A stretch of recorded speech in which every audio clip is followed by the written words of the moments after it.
नमस्कार, स्वागत है आप सभी का बजाते रहो भारत न्यूज में। मेरा नाम है श्रावणी मिश्रा और मेरे साथ कृष्णा नगर के विधायक डॉक्टर अनिल गोयल साहब हैं। मैं आपको बता दूं कि सरकार बनते ही हर क्षेत्र में किस तरीके से बेहतरी हो उसके लिए लगातार काम चल रहा है। शिक्षा के ऊपर खासा ध्यान दिया जा रहा है क्योंकि लगातार एमएलए साहब स्कूलों की जो टीचर्स हैं, प्रिंसिपल्स हैं, उससे तो मिल ही रहे हैं, लेकिन इसी क्रम में एक और इजाफा हुआ। स्कूल मैनेजमेंट कमेटी की बैठक हुई और बैठक के बाद बहुत सारी ऐसी चीजें सामने आई हैं जिसको सुनकर आप भी आश्चर्यचकित रह जाएंगे कि आखिर अब तक क्या चल रहा था। तो आइए सबसे पहले हम स्वागत करते हैं एमएलए साहब, आपका बहुत बहुत स्वागत करूंगी। तो हमारे कृष्णा नगर के दर्शक सबसे पहले ये जानना चाहेंगे कि स्कूलों की जो अब तक की स्थितियां रही, जिसके ऊपर लगातार केजरीवाल साहब और उनकी जो टीम थी हमेशा यही कहती थी कि शिक्षा में क्रांति हुई है। तो मैं चाहूंगी, क्योंकि आपने बैठक ली है एसएमसी की, जिसमें न केवल आप वहां उपस्थित थे, टीचर्स उपस्थित थे, प्रिंसिपल्स थे, जो पेरेंट्स के रिप्रेजेंटेटिव हैं वो थे, और यहाँ तक कि जो सोशल वर्कर्स हैं एसएमसी से रिलेटेड वो भी वहां पे उपस्थित थे। तो किस किस तरह की बात हुई और क्या क्या परेशानी आपको सामने देखने को मिली? देखिए, सबसे बड़ी बात है कि मैं अभी ये तीसरी एसएमसी बैठक में गया हूँ। हमारे कृष्णा नगर विधानसभा में 18 जो स्टेट गवर्नमेंट स्कूल्स हैं वो हैं, सीनियर सेकेंडरी स्कूल जिनको भी कह सकते हैं, बॉयज़ के भी गर्ल्स के मिलाकर, और तीनों में और बाकी में भी करीब करीब सेम सिचुएशन पाई जा रही है कि बिल्डिंग आज जिसमें मैं गया 1965 से बनी है। आप समझ सकते हैं 60 साल पुरानी बिल्डिंग है और उसकी हालत क्या होगी 60 साल में। किसी तरह वो लोग नई कुछ टाइलें वाइलें लगाकर उसको ठीक करने की कोशिश किया, लेकिन आज उसकी छत पर हम लोग गए तो बड़ा मन में कष्ट हुआ। उसमें बारिश में जब भी पानी गिरता है वो लीक करती है और साथ में करंट आता है, जिससे कि वहाँ बच्चे जो पढ़ने वाले हैं उनको खतरा कभी भी हो सकता है। और आश्चर्य की बात एक और है इससे बड़ी कि पिछले 2 साल से वो फाइल वहाँ से उन लोगों ने चलाई कि इसकी रिपेयर के लिए जो करीब 91 लाख का एस्टिमेट था, वो फाइल अटकती वापस उनके पास आ गई। आज उन्होंने फिर मुझे दिखाया कि इस पर कुछ काम ही नहीं हुआ। उन्होंने कहा अब जो है ये तो टाइम बार हो गया 1 साल से ज़्यादा, अब आप इसको करिए। अब हमारा संकल्प है कि ऐसे स्कूल जो स्कूलों में इस तरह की समस्याएं हैं, जहां पर लाइफ थ्रेटनिंग सिचुएशंस हैं, जहां करंट आने की समस्याएं हैं, उनको ठीक किया जाएगा टाइम बाउंड मैनर में, बारिश के पहले। ये हमारा एक सोच है, नंबर 1। दूसरा, हर स्कूल में क्या है कि करीब 50% वहाँ के स्टाफ टीचर्स रेगुलर हैं और 50% गेस्ट टीचर्स हैं। तो अब आप सोचिए कि जिस स्कूल में गेस्ट टीचर्स 50% हैं तो उनको अपनी जॉब की सिक्योरिटी नहीं रहेगी, तो एक किस तरह से वो बच्चों को भी ठीक तरह से पढ़ाएंगे जी। दूसरा क्या है कि खास तौर से जो बायोलॉजी के, फिजिक्स के टीचर हैं वो 2-2 स्कूल में जाना पड़ता है उनको। मतलब नंबर ऑफ टीचर्स बहुत इनएडिक्वेट हैं हर स्कूल में, करीब जो 3 में है, और बाकी के बारे में भी मैं जानता हूँ। ये हो गया टीचर्स की बात। इसके बाद जो स्टूडेंट्स हैं उसमें भी एक क्लास में किसी 50, 55, 60 तक स्टूडेंट है, जबकि आइडियली 45 होने चाहिए। तो नंबर ऑफ स्टूडेंट्स भी ज्यादा हैं। उनके जो प्लेग्राउंड है, एक हम लोग गए तो बेचारे, मैं उनको धन्यवाद देना चाहता हूँ वहाँ के टीचर्स को, वहाँ के प्रिंसिपल्स, हेड ऑफ स्कूल्स को, कि किस प्रकार से वो जो एक मीगर स्कूल मैनेजमेंट के लिए उनको फंड मिलता है 5 लाख रुपए 1 साल, किसी तरह से वहाँ के छोटे मोटे काम वो करा पाते हैं। इतनी बड़ी बड़ी घास उगती है तो उसको भी कटवाने में उनके पास फंड नहीं होते। तो ये एक चौथी प्रॉब्लम हुई कि इंफ्रास्ट्रक्चर मेंटेनेंस के लिए फंड की बहुत बड़ी कमी उनके पास है। इस सब का अब हमने जो कहा था पिछली वाली सरकार ने कि हम world class excellent health education system दे रहे हैं, ये बिल्कुल जब हम अंदर गए तो ये झूठ का पिटारा खुल गया। मैं निवारण की भी बात करूंगी, लेकिन डॉक्टर साहब उससे पहले मैं ये जानना चाहूंगी कि जैसा कि आपने कहा स्टाफ को लेकर आपने फोकस किया कि स्टाफ की कमी है, नंबर्स ऑफ बच्चे ज्यादा हैं, लेकिन उसके अनुपात में जो शिक्षक होने चाहिए वो नहीं है। सवाल ये उठता है कि आपने भी बराबर देखा होगा कि आतिशी जब शिक्षा मंत्री थी और उसके बाद वो मुख्यमंत्री भी बनी, लगातार स्कूलों के दौरे किया करती थी। वो कभी टीचर को डांटती हुई दिखाई देती थी, कभी प्रिंसिपल को, कभी वो अटेंडेंस रजिस्टर लेके खड़ी होती थी। तो कहीं ना कहीं इस चीज का तो खुलासा हो रहा है कि वहाँ की कमियां वो खुद दिखाती रही कि ये देखो यहाँ गंदगी है, ये यहाँ पानी नहीं है, ये सारी चीजें दिखाती रही, लेकिन उसका निवारण कैसा हो इसके ऊपर किसी ने ध्यान नहीं दिया। मुझे लगता है उनका सारा का सारा फोकस था किसी न किसी तरह पब्लिसिटी पाना।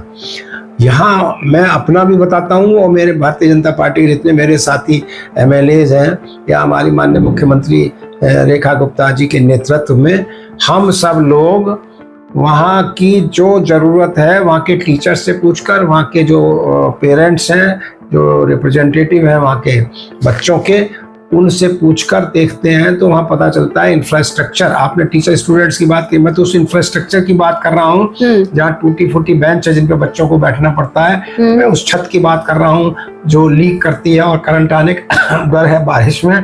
मैं उसकी बात करता हूँ कि जहाँ वाटर कूलर तक नहीं है, जहाँ RO खराब है, जहाँ पर प्लेग्राउंड पर घास उगी हुई है 1-2 फुट। मैं उस इंफ्रास्ट्रक्चर की बात करता हूँ जो मुझे लगता है जब मैं जाता हूँ स्कूलों में कईयों में अंदर, क्योंकि मैं पुराने आदिकाल में आ गया हूँ, आज से 50 साल पहले के युग में आ गया हूँ, ऐसा मुझे लगता है।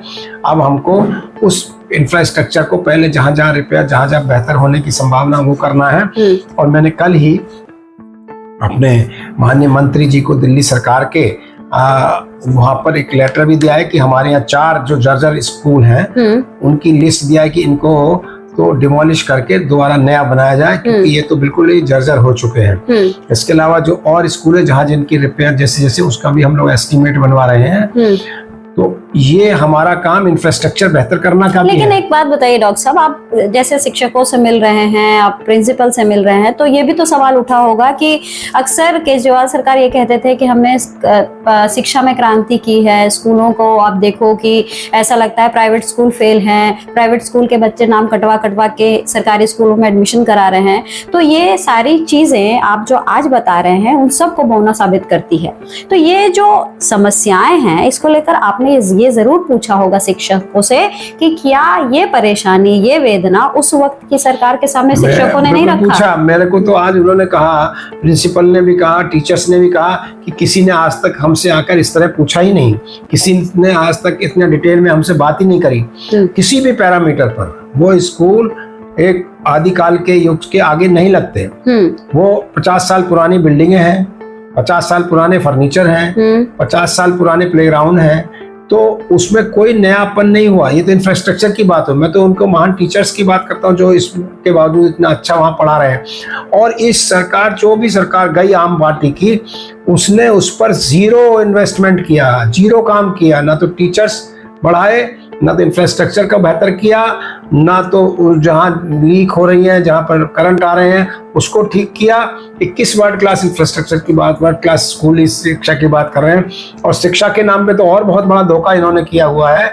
एक और मैं आपके संज्ञान में लाना चाहता हूँ कि प्रतिभा विद्यालयों को इन्होंने सिस्टमेटिकली खत्म किया, और जो CBSE से एफिलिएटेड थे, जिसमें गरीब बच्चे 100% जाते थे पढ़ने के लिए और वहां से IIT, IIM, डॉक्टर, इंजीनियर बनकर निकलते थे। इन्होंने एक Delhi board of secondary education आम पार्टी ने बनाया जो एक प्राइवेट ट्रस्ट का था, प्राइवेट यूनिवर्सिटी से एफिलिएट किया और बच्चों को जबरदस्ती उसमें पढ़ाने का, जिसका सिलेबस का भी पता नहीं था, वहां पर ऐसा इन्होंने क्रिमिनल नेग्लिजेंस किया, प्रतिभा की प्रतिभा को खत्म करने की क्रिमिनल नेग्लिजेंस की है।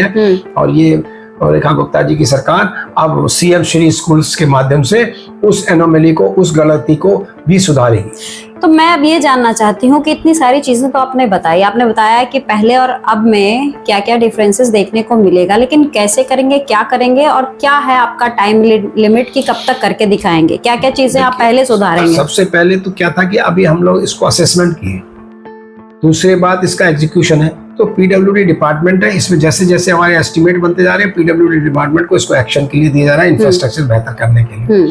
दूसरा, जो उनकी छोटी मोटी समस्याएं वहाँ की है, कूलर की है, पानी की है, इसकी है, उसकी है, वो हम लोग चाहे हमको MLA डेवलपमेंट फंड से देना पड़े या GCB फंड से देना पड़े, हम वो वहाँ शुरू कराएंगे। तीसरा, वहाँ आसपास का उसका जो माहौल ठीक करना है, स्कूल के आसपास पता चला बहुत ज्यादा एनक्रोचमेंट्स है, ये है वो, हमको वो भी ठीक करना है। और इसमें ये अच्छी बात है कि हम और हमारे पार्षद सब हम लोग साथी हैं, तो वो भी, उसमें भी हमें मदद मिलेगी। एक अच्छा वातावरण हम वहाँ के स्कूली बच्चों को दे सकें, एक अच्छे वातावरण में उनको शिक्षा दे सकें, जितने गेस्ट टीचर्स कम हो सकें वो एक विषय है। वो भी चल रहा है इस सरकार में। तो मेरा कहने का है कि बच्चे आए, अच्छी माहौल में आए, जो टीचर्स आए एक पॉजिटिव माहौल के साथ उनको पढ़ाएं और वो बच्चे आगे चलकर देश का भविष्य बने, ये ऐसा हम लोग चाहते हैं। और एक चीज और आपने अभी बताया था कि स्टाफ की भी कमी है, तो उसको लेकर भी आप लोग वर्कआउट करेंगे? नेचुरली जब सारा चीज देखा जाएगा तो सभी चीज देखेंगे, स्टाफ की कमी, टीचर्स की कमी, इंफ्रास्ट्रक्चर की बेहतरी, उसके चारों तरफ का परिवेश, वो सब देखा जाएगा। वहाँ एक बेहतर प्लेग्राउंड हो, ये देखा जाएगा। ये सब देखा जाएगा। और सीएम श्री स्कूल में हर प्रतिभाशाली विद्यालय इस बच्चे का भविष्य संवारा जाएगा। एक चीज और जानना चाहूंगी डॉक्टर साहब, क्योंकि ये एसएमसी की बैठक आपकी हुई है, आगे कितने दिनों में आप इस तरह की बैठकें रखेंगे ताकि अपडेट आपको भी पता लगता रहे कि क्या कुछ हो रहा है? अगर आप अपनी तरफ से कदम बढ़ाए हैं तो उसमें वाकई में कितनी चीजें ऐसी हैं जो काम में लाई जा रही हैं, हो रही हैं? हमारे गवर्नमेंट स्कूल है, हम लोग कोशिश करेंगे हर महीने में एक बार एक तो मीटिंग जरूर हो। हमारे अपने रिप्रेजेंटेटिव भी हैं, एमएलए रिप्रेजेंटेटिव हैं, एसएमसी कन्वीनर भी हैं हमारे, तो इसी तरह से सोशल वर्कर भी हैं। तो कोशिश हमारी है कि एक महीने में एक बैठक हर स्कूल में जरूर हो। ये और इसके बाद आज जो हमने बात किया उसका फिर एक्शन टेकन रिपोर्ट अगले महीने लिया जाएगा। कुछ आपने टारगेट रखा है एसएमसी मेंबर्स के सामने? हर महीने एक मीटिंग, और जो आज उसकी मिनट्स बन गई उसका एक्शन टेकन रिपोर्ट अगले महीने देखी जाएगी। उसमें कितना काम हुआ, नहीं हुआ, और जो नहीं हुआ तो उसको पूरा किया जाएगा। और फिर नए जो भी विषय होंगे जो हमारे संज्ञान में आएंगे, जैसे इस एम के तहत स्कूल को बेहतर करना है, शिक्षा को बेहतर करना है, पॉजिटिव माहौल लाना है, टीचर्स की बेहतरी करनी है, इस एम के तहत हम लोग हर महीने बैठक करेंगे। ये हमारा एम है।